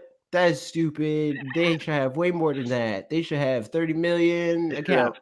100 million accounts. It's like what the take is usually. It's like Uh-huh. only 10 million. It's like no, that's a decent Yeah, percentage. I think Especially that's like the same percentage as Sony. I'm pretty sure. even Xbox Live, which has been a service for over a decade now, has like a similar like penetration rate as Nintendo Switch Online, and this has been a service for under a year. Yep. At this point, so if they add more game support than just NES games too, that number is going to go up a decent percentage. I feel like. yeah, I feel like NES, I mean SNES is going to boost it probably Yep. more than anything else. Yeah. As far as like specific, just because like numbers wise, like it's like their biggest retro, what I would call retro, because I don't know if Wii is retro, you know. No, yeah. Like N64, not just like half as much. I think N64 though probably does have some. I think with like the generation that's maybe paying most attention right now, it has the most pull as far as like that was what I grew up on. Yeah, but I just mean like, But yes, in as far as terms like of like, numbers of retro ones, yeah, the people that played these games that are like, Yep. oh, I played this game, Yep. is just smaller by virtue of the fact that the N64 sold like half of what the SNES sold. Yeah, so like true that. I would figure that the SNES would probably be like the more popular thing. Plus the games just held it better. Like, yeah, for sure. So. I mean, what's funny is I wonder people going back to it because like when I went back to Mario 64 more recently, and when I hadn't played it in maybe like I don't know 10 years or something like that, and then I went back and played it for the first time in a while, I was like, oh, there's a little more jank in here than I remembered, but like I still love it. Like it's still one of my I just it's great. But yeah, there's definitely some stuff in there that isn't really present in most of the top SNES games. So it is interesting. But yeah, I feel like I'll be curious to see in any case how that number goes when it comes time for the things such as SNES, which I feel like we're getting closer to the point. I mean, it'll probably beginning of September we'd hear about that at this point now, and then it'll happen at the end of September would be my guess.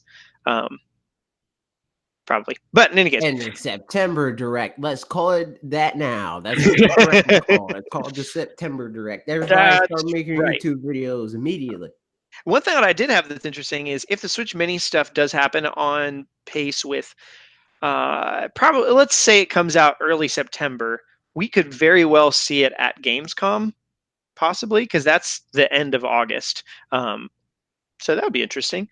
Getting a little bit of a, not see it for the first time, but like see it in, people getting hands-on stuff with it for the first time at Gamescom would be very interesting. But speaking of hardware and whatnot, Nintendo wants to reinvent the controller. So the quote's actually a little bit long. Let me actually go to it and read some of the bits. But this was interesting. This is also from the financial briefing.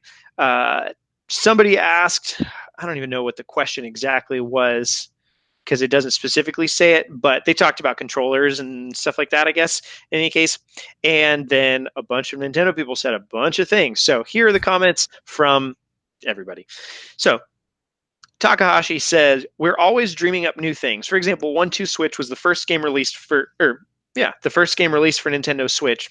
We suggested that people play by looking at each other and not at the screen. And for VR, we thought about how we could change not just the controller, but also the gameplay itself, and came up with Nintendo Labo Toy-Con VR kit. Blah. The software exhibited at this year's E3 just happened to be mostly the type that is played with a controller in hand, looking at the screen. However, I think you can see from software we've created that we're always trying out new ideas. Miyamoto then said, Nintendo was the first to create the style of playing video games with a plus-shaped directional pad and additional buttons, which has now become the industry standard. It was also Nintendo that changed the original plus-size shaped directional pad, which operated digitally in 8 directions, into the first analog input device that moves freely in all directions for a Nintendo 64. This too is now common. We are proud to have created a variety of user interfaces that have now become industry standards. And as of now, in terms of accuracy and reliability, I believe this style is the clear winner. Continuing on, still Miyamoto. At the same time, I also believe that we should quickly graduate from the current controller, and we are attempting all kinds of things. Our objective is to achieve an interface that surpasses the current controller, where what the player does is directly reflected on the screen, and the user can clearly feel the result. This has not been achieved yet. We have tried all kinds of motion controllers, but none seem to work for all people. As the company who knows the most about controllers, we have been striving to create a controller that can be used with ease, and that will become the standard for the next generation. Shioda also says some stuff, but well, we're almost done. All right, I'll keep on. I'll finish it up. Here we go. Shioda says the hardware development team has also taken on this challenge related to controllers, but from all devices born from this effort, only a handful will reach the consumer as products. We will only release a product into the world if it can be successfully used to control software well. We have not yet invented an all-purpose controller that is unlike any of the current devices. Then again, the conventional controller has slowly evolved from the traditional setup of a plus-shaped directional pad with an A and B buttons. For example, when you take aim in Splatoon, the action may seem conventional, but the motion sensor gives a wonderful feel to the operation. So even if things may look the same, we are steadily embedding new technologies and finding good ways to use them. One of Nintendo's strengths is that we do not just think about hardware, but are constantly thinking about it in conjunction with software. We will continue to put in our best efforts into this area. Done. That's all the quotes. So this is like just how this is like presented, and like how a lot of people are like promoting and stuff like that, and it's like they really latched on to like the next generation part of it or whatever, right? Yeah. I don't know if Nintendo, just because like just how they design games and like that sort of thing, I can't see them having one controller unless it's modular in some way, because their games aren't all played in the same way. Right. So for them to be like even now, right? Like the Switch controller that people think of when they think of how they play Switch can be significant, like just how people play Smash Bros. Right? Yeah. Like I could think of 3 people right now. They all use different controllers. Yep. You know, like so.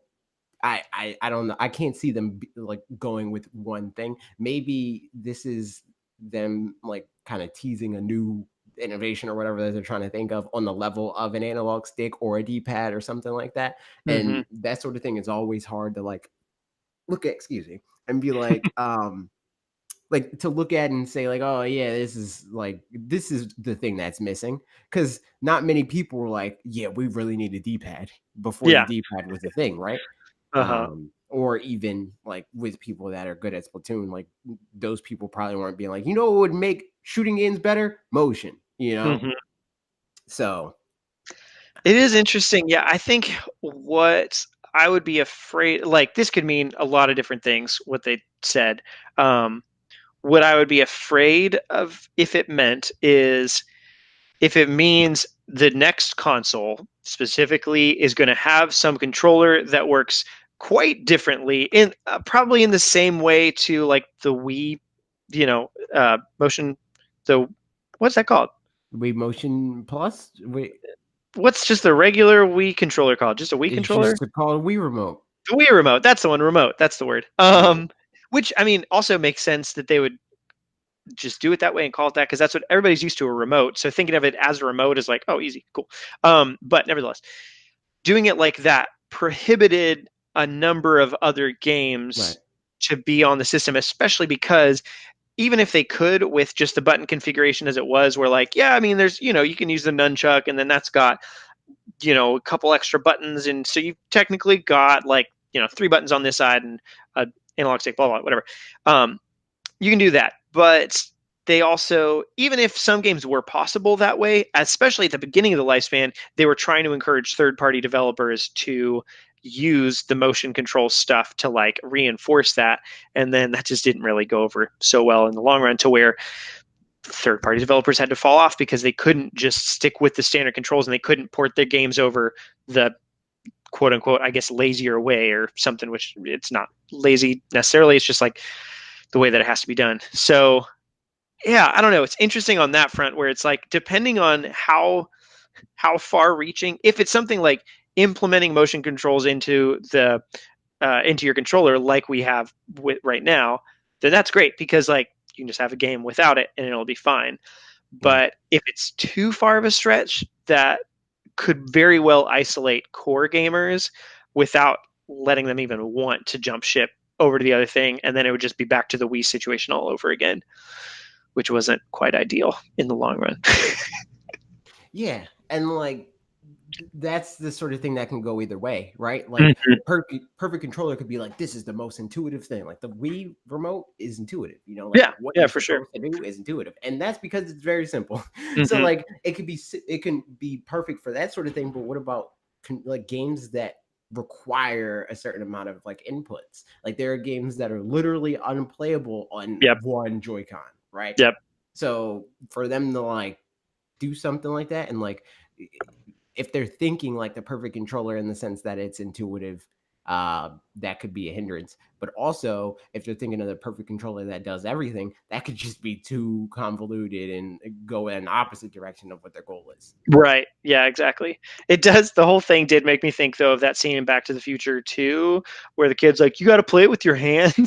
It's like, that's 2015. That's really funny. That already happened.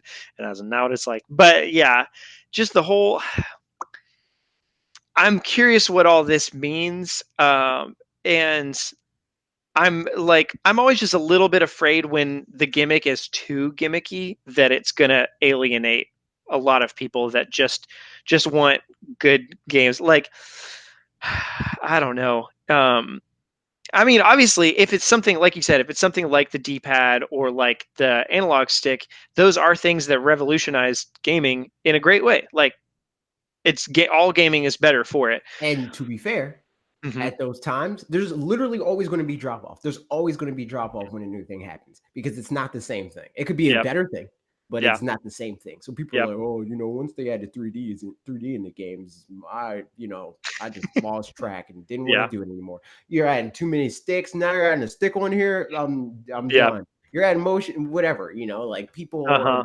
inevitably going to fall off because of innovation. It's just a byproduct of it. It was funny. Yeah, it was funny how they talked about VR almost as if they invented it, sort of. Like they were talking about more like, we wanted to approach VR, and so we did it with the Toy-Con, which, you know, has components like that, which was correct. But something about the phrasing made it sound like, and then we thought of like, what about VR? Yeah, what if we made this thing and called it VR? What if we were super geniuses and everybody paid us money?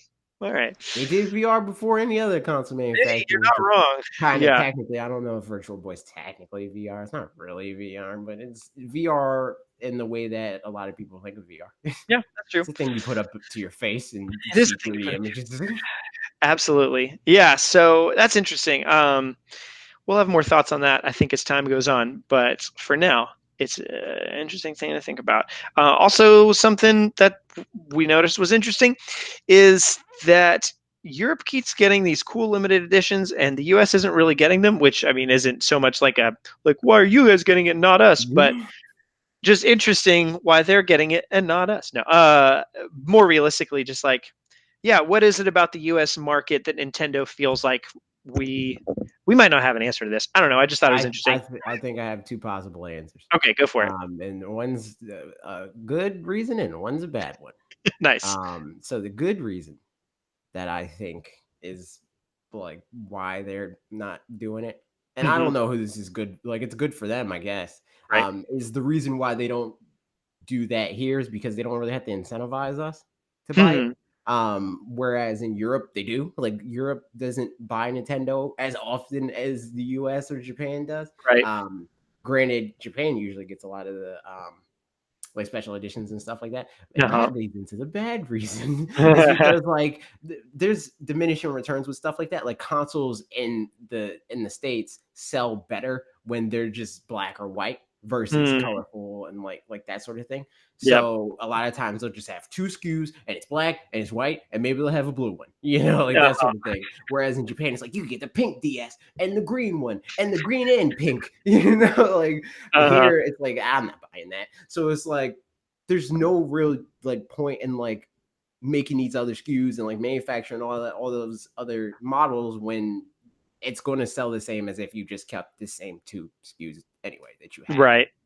Because not a lot of people are seeking that out. There's a few that are like, yeah, I really, really like Link's Awakening. I want the collector's edition or whatever. But most people don't care. They just want to play the game. Yep. So they're just like, just play the game. Here's the game. We're not going to go through all that extra effort. I wish it was one of those things where they operated it more like, with it being a limited edition, they operated more like limited run games kind of thing, as far as at least I understand limited runs games, where it's more based on pre-orders than it is based on they have a limited quantity. Yeah, I mean it's a limited edition. That's the whole point of it. But like instead of them doing it in store, it's like it's an online only kind of a situation. The people that want it are going to seek it out.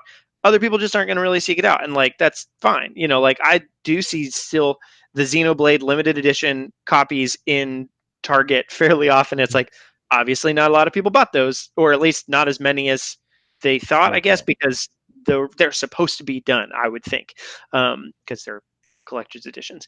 But if they did them more like we're making 50,000 of these and then it's first come first serve, the only problem with that is scalping would definitely be an issue. Yep, but besides, I mean, like what else can you do? Like I feel like that's just that's always a Switch Online subscription. That is a very good point. Yes. Honestly, yeah, because the people that are going to want to probably already have that anyway. Scalpers can only get one at that point, and like even then, like that shouldn't be a big enough issue. So, yeah, I mean, at the end of the day, it's a win-win for Nintendo at least, because even if scalpers are Yep. like, "Oh, I'm just going to buy a whole bunch of Switch Online subscription," like then Nintendo's the next thing you know, they're reporting we released like 5 limited editions on Switch Online, and we got 20,000 new subscribers per thing, like that sort of thing. So yeah, but it's just, I mean, because like Link's Awakening, they just announced like this week they just announced a limited edition version, but it's just not nearly as cool as the one that they're getting in Europe, which like again, like awesome that Europe is getting that, but just like Nintendo America, game. Yeah, I mean exactly. So it would just be like cool if they also thought if there was good incentive for them to do it. We're buying it. We're gonna buy it anyway. They don't care. They're like, you're gonna buy the game anyway. Who cares? We are gonna buy it anyway. I'm very excited to buy that game. So, also excited to buy Breath of the Wild 2, which notes on that in Breath of the Wild 1, we maybe found Outset Island in there. And so this is more of a just prompt for a slight topic. So John from Game Explain noticed that, oh man, whatever it's called, the tropical island down to the south east. Yeah. Whatever that was called. It took me a long time. That was like one of the latest ones that I did find, I'm pretty sure. Whereas one of my coworkers was like, "Oh yeah, I found that like pretty early on." I was like, "The first one I went to." Yeah, there. It was Lundolin Island, I think, something like that. Or not? It's not an island, Lundolin Village. But yeah, like there's a video you can go watch it where pretty much it shows. It looks like there's a lot of bits that seem to be taken from Outset Island in a good way, where it's like referential to it. Not quite as much as some other places, like the Temple of Time, Von Lund Ranch, or whatever. But that got me thinking, I wonder in Breath of the Wild 2, assuming there's going to be new bits to the map and it's not just the exact same map again, which I hope it's not the exact same map again. Are there any things that you'd like to see like expanded on, or like areas from other Zelda games? I guess Zelda's not like your favorite franchise, Give me like Skyloft like crashed into the ground. Like this is the remains. That would be cool. I agree. I think some of the other temples would be neat to show up. Like Arbiter's Ground was kind of there from Twilight Princess. There was a place called Arbiter's Ground, but it like didn't look like ruins of a temple. It was just also called Arbiter's Ground. Maybe somebody pointed out like, oh, that's kind of the same as this, but it was like very barely. But some of the other temples would be really fun just to bring back from something else, even if it's kind of derelict or whatever. Also, please let there be a secret underground area under Temple of Time where it's like an area that you can go to, because like I thought it was super cool to be in Temple of Time. And the first time I just stood in there and realized that the music in it was a extremely slowed down version of the theme from Temple of Time, just really slow, was just really exciting. And there was a lot of bits like that too, where like I had noticed along when I first got the game, like I kept noticing all these things like that, where like it was musical references to things, and I tried to find a video online that like talked about like all of the musical references from Breath of the Wild, and nobody did it. And there were a couple that did it. Only we had YouTube. I know. So now Breath it's of the like, Wild 2. You better have video. You I better. mean, if there's more of them, I will Week absolutely 1. do it. Week 1. Yep. Better see it. Yeah, I'll definitely have 200 hours within 1 week Yeah, to if just I see the video, game. if I see the video, it's like, oh, the music references Breath of the Wild 2 you didn't see. Then Yep. So no I'll be problem. keeping an eye out for that stuff in any case. It'll be good. So that stuff. Yeah. Expect the Anyway, video week number 1. When's the game come? November 12th, 2021. Expect the videos coming to you. I hope it comes before that, but I think it's got a fair shot, possibly, of coming 2020. I think. Who knows, man? Who knows? Maybe But it that's comes out in 2019. Maybe they announce it at the Switch Direct, maybe it comes out the the day September after Direct. Link's Awakening. Yeah, maybe Link's Awakening is a red herring, There you and it's go. actually Breath of the Wild 2. Or And just shadow Link's drop at the September Directs. Easy. Yeah, it's available now. You already have it. It's installed on your Switch, like the YouTube album on iTunes. We've already gone ahead and put 300 hours of playtime in it for you. Yeah. There you go. There it is. Enjoy. Breath of the Wild 2 is on your Switch all along. It's called Breath of the Wild 1. He made Zelda's hair shorter. You still can't play her though. Just look at her and wish that you could. That's it for the news. And now we'll get to comments on my video. We didn't have a whole lot of them because Go watch the video. It's about Wave Race. This is a game I'm sure you all played, didn't you? Yep, they all did. Of course you did. Of course they did. Yeah, so I've only got 2 comments, but they were both good. So I asked, among other things, what people would want to see in a sequel of Wave Race at this point on the Switch. And Paul Robles said, the new Wave Race should definitely keep the old soundtrack or used remix versions, since I love the soundtrack to Wave Race 64. And this was a popular theme among the 2 people that, yeah, it was multiple people said this, 2 people. So, but I hadn't played Wave Race 64 in a really long time. That was one, I don't know if you ever did this back when you were a kid playing games, but like I 100% leaned my whole body as I was playing that game. No, I didn't do that because I wasn't stupid.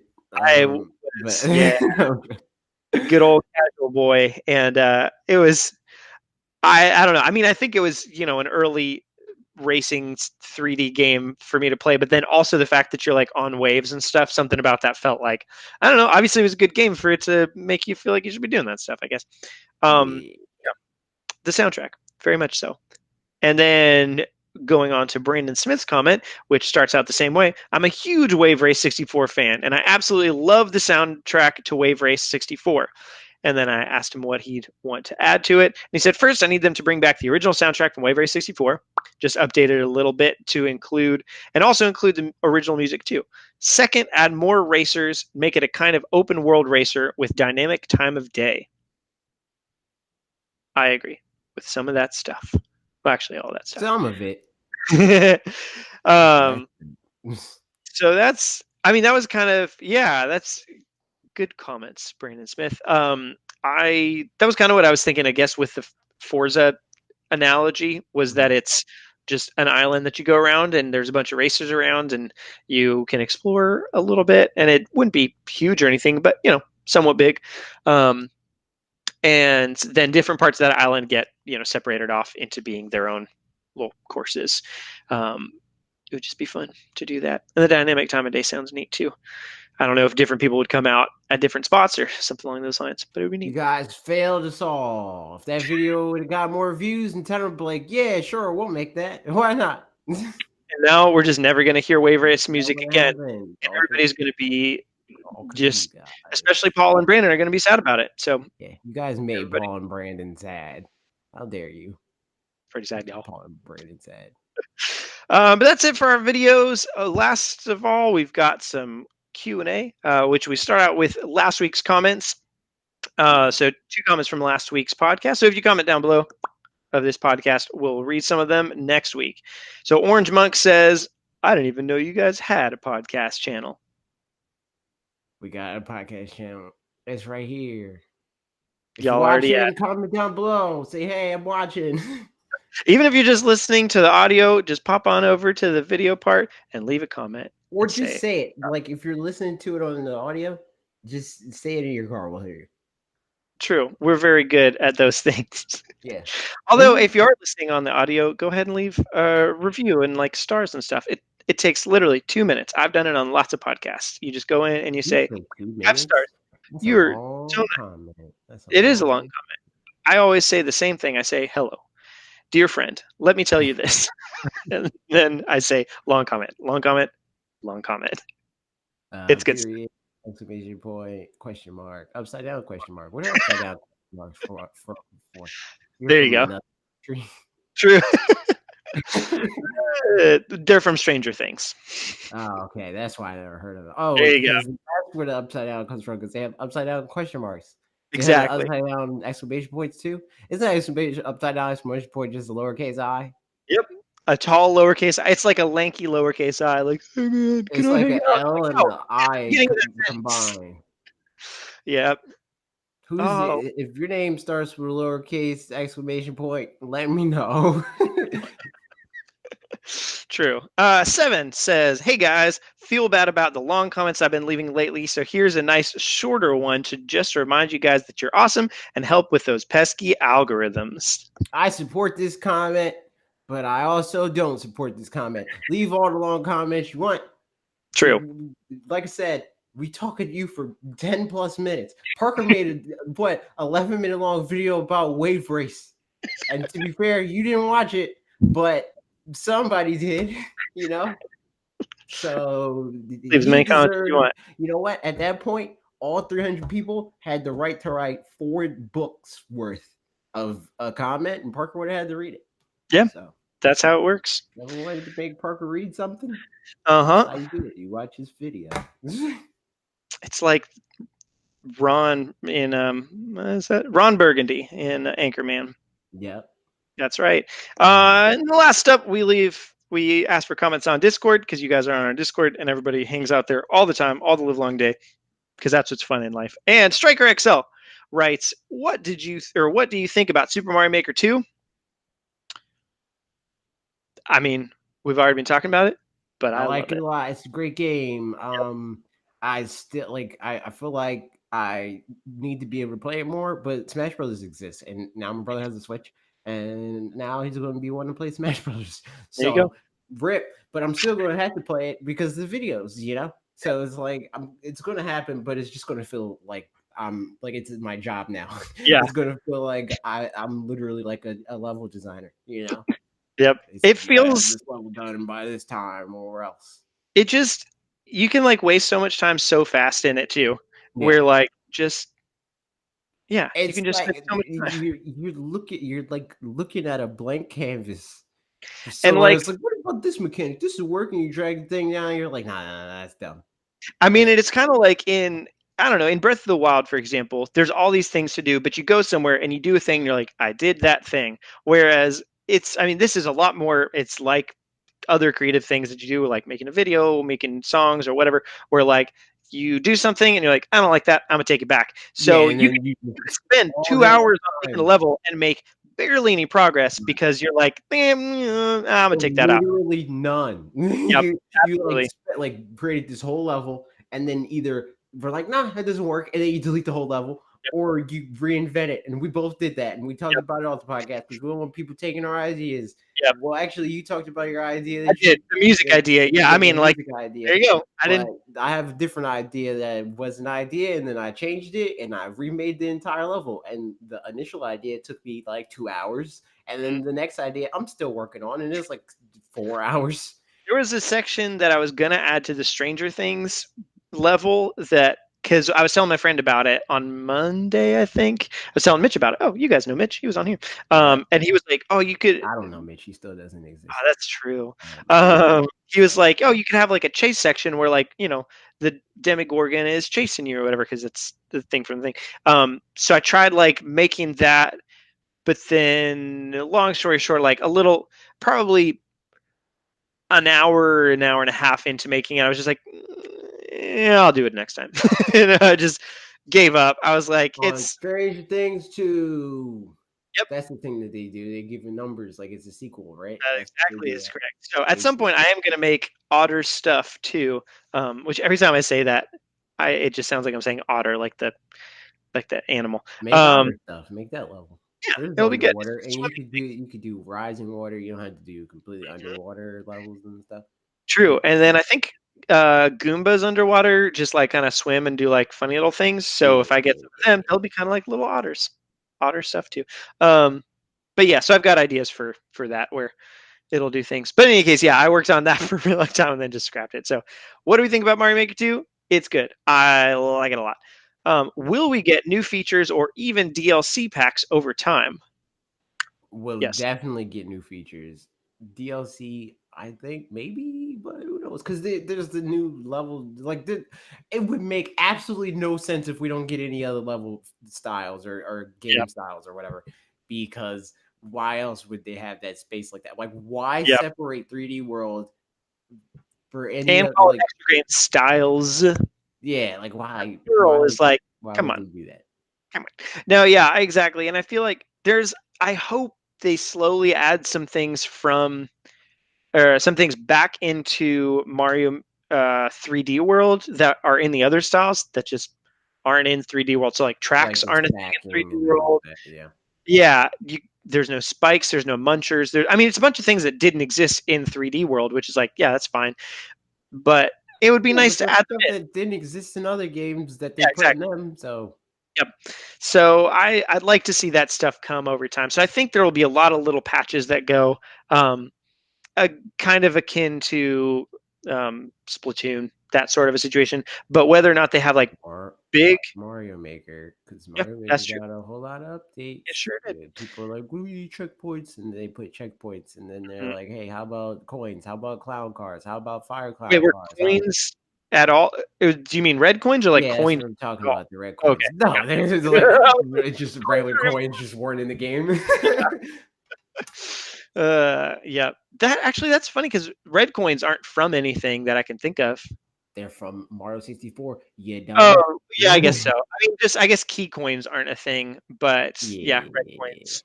That makes sense. And then there's like, I mean, there's other collectibles like that like in Super Mario World. They've got the little dragon coins, the Yoshi coins, or whatever those are. So I don't know why my nose is so itchy right now. Like, I apologize if I keep just itching it on camera, but it just is. In any case, yeah. So I think we'll get new stuff for sure. Yep. I could see us getting total 3 new styles. Like the amount of space that's under there, I could see them doing one next to it and then 2 more under it. Also, for whatever this is worth, a bunch of places, if you're looking over on the right, on the left, sorry, like the styles or whatever, those windows have a 1 of 2 window, and that's a thing. So like, I don't know what that means, but it seems like it means there's going to be more pages, but right now there's only 1 of whatever that page is. I can't think of whatever. It doesn't matter. Sounds like a video. Sounds like that could have been another Mario Maker video. Sounds like it could have. And hint, unless something big comes up and I do something different next week, I think that's probably what it is going to be. But I'll talk about it and flesh it out in better detail. You also watch that as well. Don't just ignore it because you listen to this podcast, because you're listening this far, so you are nice. Yep. That's how it works. Watches wait for it. I almost caught a 1080 snowboarding. Watches the race video. There you 1080. I'm still gonna do it, even though people didn't really watch this one that much. I'm still gonna do 1080 when it gets to winter time. So that's gonna be a thing. But we'll see how it goes. Hopefully, at that point, we'll have a little more traction overall. Hopefully, the algorithm won't be like, Yeah. I don't want to like promote this. Are you dumb? What a time. Last one from Striker. What is something you really missed from previous version and something you really prefer about this version of the game? Parker never played it because he's a fake fan. I miss the mystery mushrooms. Give them back. Yes. Put them in all the styles. Give me 3D models and 3D world. Do it. Thank you. I think that hopefully that's the kind of thing, again, that like in Smash Bros, they're just going to add back in the old stuff later, where it's like, here's all the new stuff. And then like, oh, here's the old stuff back. I hope so. Because that's like pretty lame to not have it. Because it's, especially for it just being in just SMB1, it's already there. They didn't need to like do anything. They've got the models. Just put them in. Yeah, just press the port button. Give me a port button. Let me port Super Mario Maker 1. Like I don't remember if I tweeted this or if I like DM'd it or if I posted it on a chat thing. Those are the options. To Bob in some way, and I was like, "How long until people start paying people to port their levels from Mario Maker 1?" Oh, interesting. Yeah. 2? Yeah, that is funny. Like they just have a whole Fiverr business of like, I'll port your level. Man, well, I can't do it because I don't have a Wii U, so that's true. I'll do it. Yeah, I think that's the thing. I mean, we talked about some different ideas, but I think that's a big one. I don't know. I probably talked about most of the ideas that I can think of off the top of my head, but there's a lot of cool stuff. There it is. This has been episode number 69 where we didn't make a single one of those jokes. I disappoint you. I hope you enjoyed it anyway. Like, comment, subscribe. Go watch Parker's video. Goodbye. Bye.